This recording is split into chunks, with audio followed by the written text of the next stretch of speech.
Hello to you. Welcome and thank you so much for coming by today. Always thank you for coming by to practice um, being present for our own lives. This is a message that we're listening to this year. We are in our 6th year. We're here every single day having these conversations with ourselves, through ourselves, to ourselves. And we're in our 6th year, and the conversations have varied. Each year, it's something different that is the focus, but they all have been about our relationship with ourselves, our relationship with our life, um, improving or enjoying this experience of life. I don't like to use the word improve, but uh, uh, raising our frequency, perhaps, like our experience of life and more, right? And who knows where it will lead. But they have been remarkable conversations, and I just thank everybody for being in this space and allowing me to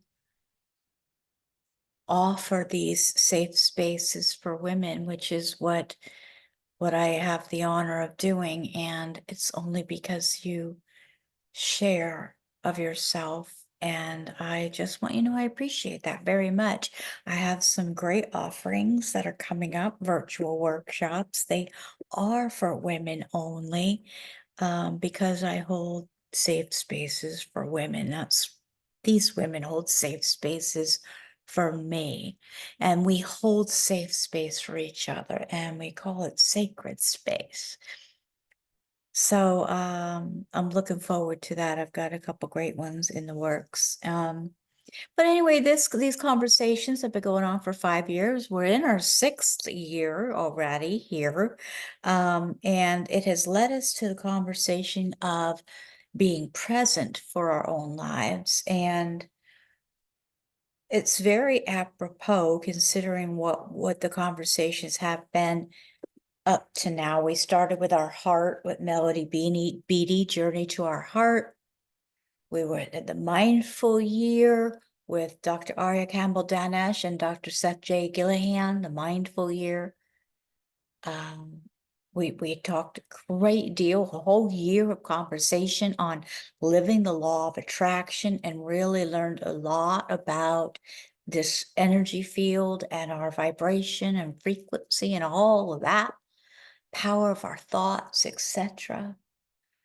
And what was that? That was 2021. 2022, we realized, how about self-discipline? We need a conversation on self-discipline. And I gotta say, that's pretty gutsy to just say, all right, we're having a conversation on self-discipline for a whole year. If I recall, there were some people that dropped off, and that's okay, right? Um, that was self-discipline, and then self-care came in with Dr. Judith Orloff. Last year we had gone over, the conversation was based on the book by Dr. Judith Orloff, Thriving as an Empath, because we need to care for ourselves on this energetic level. And so actually today I have been listening to this body and resting. I needed a rest day today. I didn't realize I did, but that's what my body was saying it wanted today. And so that's what I've been doing today. Uh, so proud of myself for listening anymore. Huh?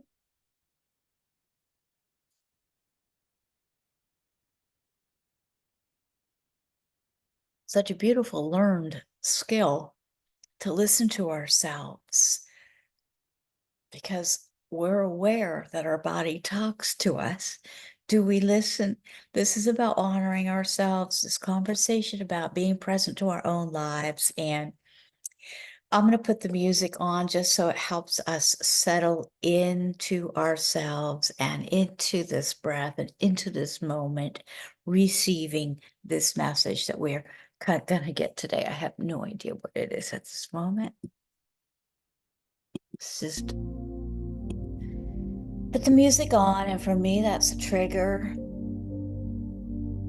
Boom. I hear that. I start to release. Now, maybe it's because I use this particular track in some of my guided meditation, my workshops, but it puts me in a softer space. Me as a tool I can use to put me in a softer space. Let me get some more of them tools. Put myself in a softer space. Not just have them, use the tools to allow me to enjoy this experience of life a little bit more. Releasing some of the stimulation. I like to close my eyes if I can, and it's safe. I close my eyes so I can feel instead of receiving input through my eyes. I just want to feel my breath. Deepen, soften, and slow down. Maybe releasing some of the tension from the neck and jaw. Just letting myself take a pause. The old sacred pause. And listen to a very powerful message that's offered to us by Mark Nepo in his New York Times best-selling book, The Book of Awakening. The Book of Awakening by Mark Nepo. This best-selling New York Times bestseller is described as having the life you want by being present. By being present to the life you have. And that's our message this year, being present. So we have to start there. That's where we start, by being present.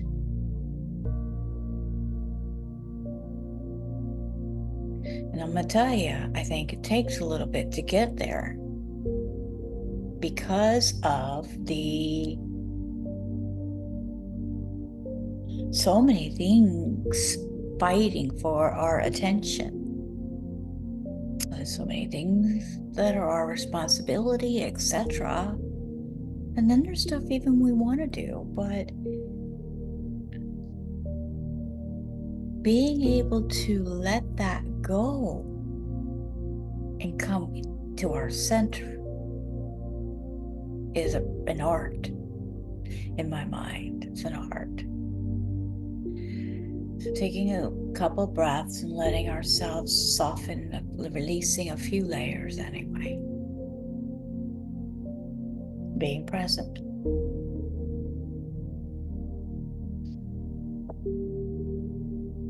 The message we're offered today for this day number 1931 is titled To Speak and Embrace.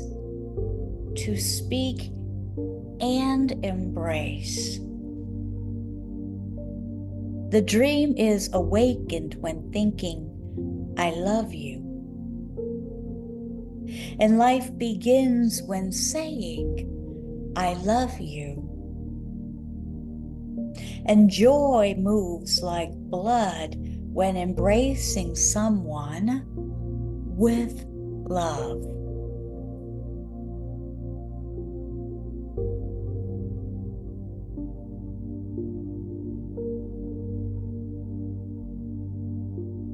Though life sometimes begins in the head,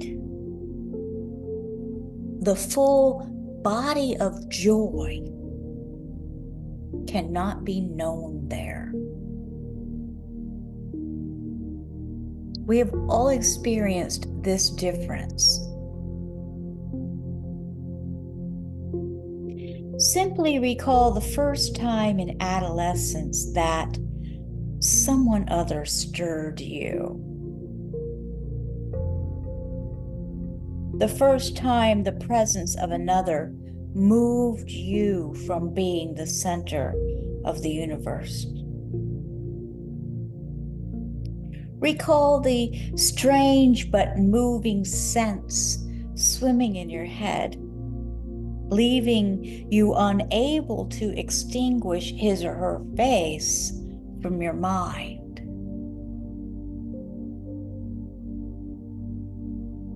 Like a flicker given air.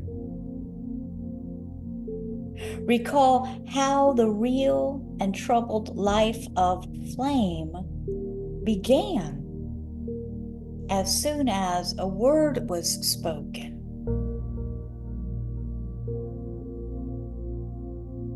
It is the same with how we dream or love ourselves or struggle with our belief in God. Kept swimming in the head, life flickers, never setting us aflame.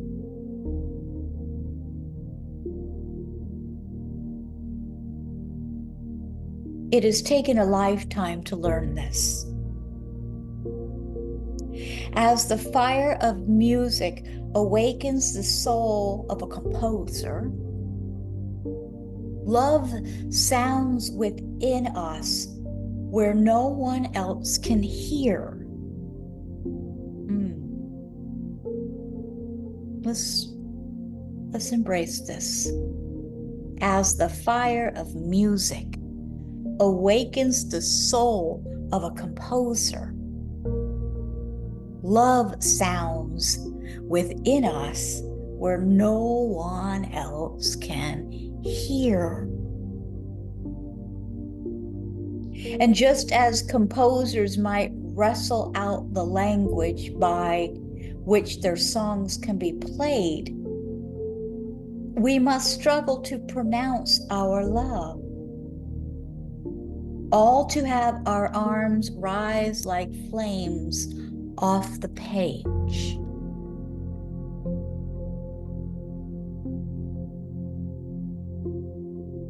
It is a difficult challenge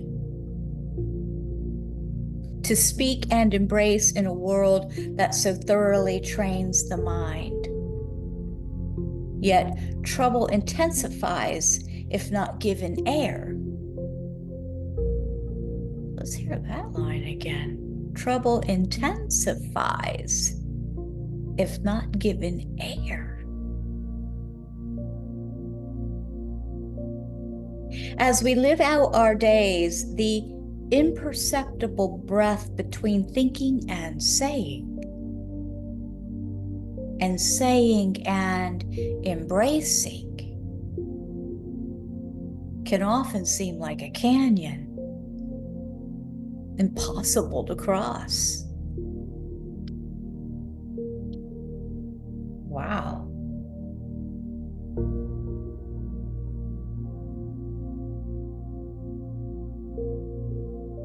It doesn't sound too different.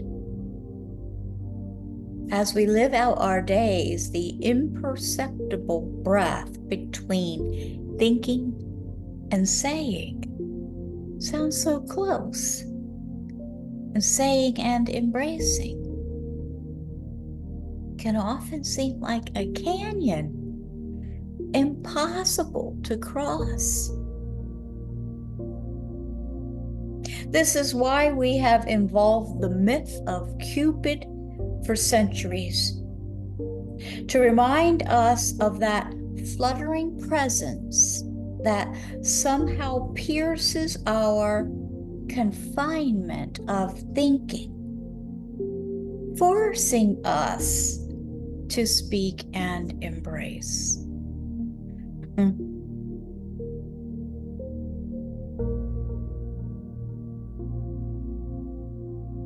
We each carry the bow within us, and while the arrow hurts, our casing of thoughts is broken, forcing us to tremble. Yes, it is true. I confess, I have thought great thoughts and sung great songs, all of it rehearsal for the majesty of being held.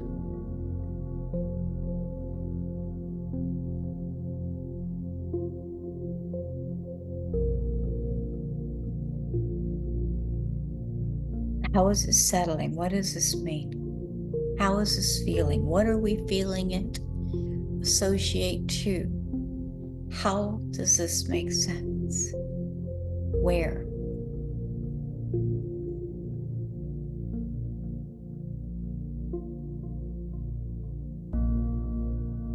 Joy moves like blood when embracing someone with love.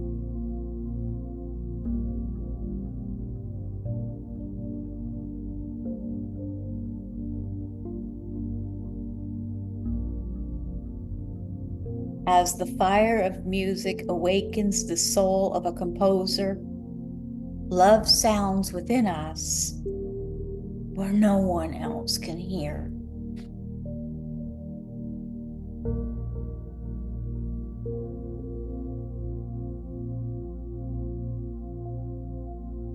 Trouble intensifies if not given air. That sounds like a darn good thing to keep in mind for a lot of different reasons. Giving things air, giving things space, taking a pause, a breath. The old sacred pause strikes again.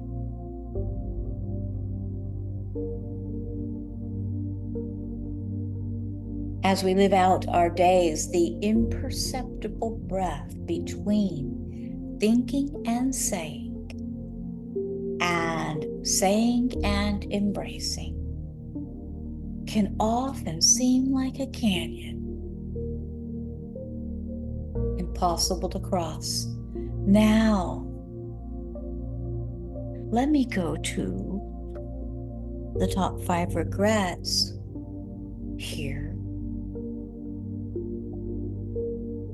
Just check. I wish I'd had the courage to live a life true to myself is regret number 1. Top 5 regrets of the dying is what we're referring to by Bronnie Ware. And regret number 1 is I wish I'd had the courage to live a life true to myself. Do you think that falls under that? Thinking and saying and embracing can often seem like a canyon, impossible to cross. Are we being true to ourselves there? Wish I hadn't worked so hard is regret number 2. Regret number 3 is I wish I'd had the courage to express my feelings. Top 3rd, regret number 3. Do you think this is in alignment with that at all?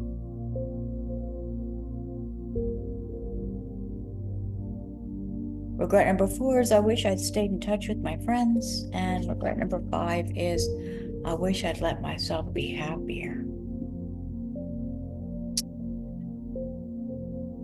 Have you heard people say that too? I think this can apply to all different things, but I've heard relationships like somebody older saying, boy, I wish I had asked her out in high school. And here they are 40 years later connecting, right? And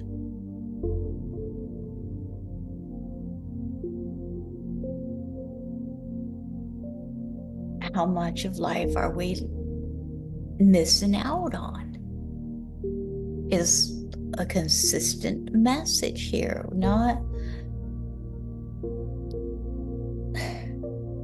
all these things. Remember, I was talking about fear, how fear stops us. It had the example of the boogeyman in the closet, and so eventually you heard a sound over there, and like eventually you didn't even go in that whole side of the house. So how much of our lives are we missing out on?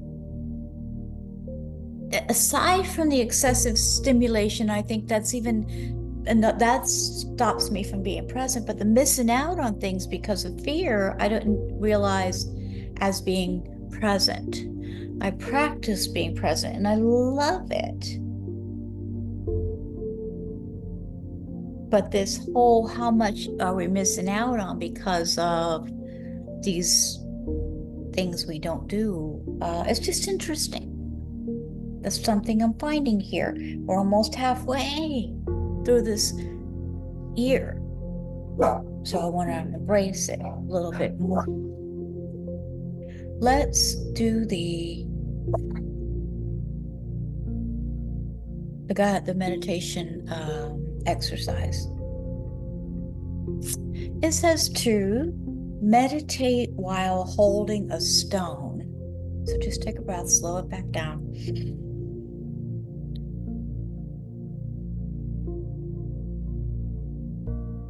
Meditate while holding a stone and invite the presence of everything larger than you. Whoa.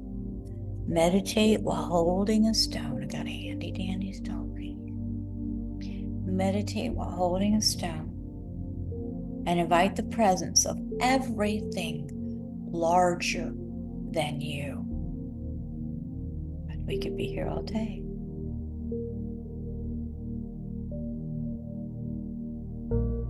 Breathe slowly and let this presence shape your thoughts.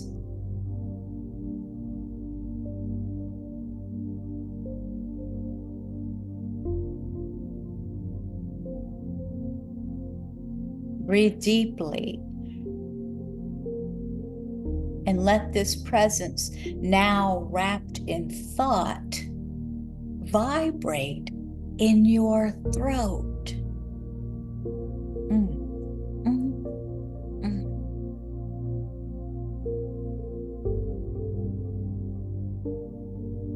With one word, name this presence.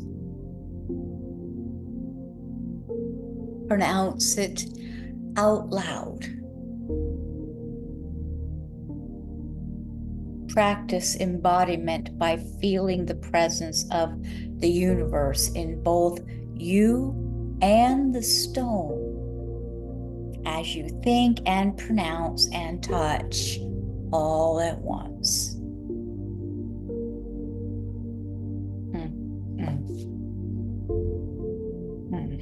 Incredible. To speak and embrace. Ooh. I love that meditation. Meditate while holding a stone and invite the presence of everything larger than you. Breathe slowly with it and let this presence shape your thoughts. This could be a half-hour event. This is beautiful. Sit with this. Let it shape your thoughts. Breathe deeply. Just breathe with it. Breathe slowly and let this presence shape your thoughts. I think that's a perfect, beautiful thing to hang out with for a few minutes. And then breathe deeply and let this presence, now wrapped in thought, let it vibrate in your throat. Beautiful. With one word, name this presence. Pronounce it out loud. Practice embodiment by feeling the presence of the universe in both you and the stone as you think and pronounce and touch all at once.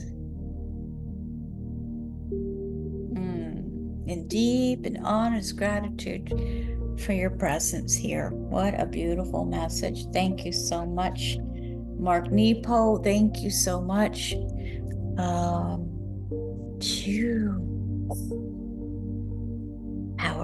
Powerful message this year. Thanks for being here. Thanks for practicing today, and we'll see you tomorrow. Namaste. Namaste.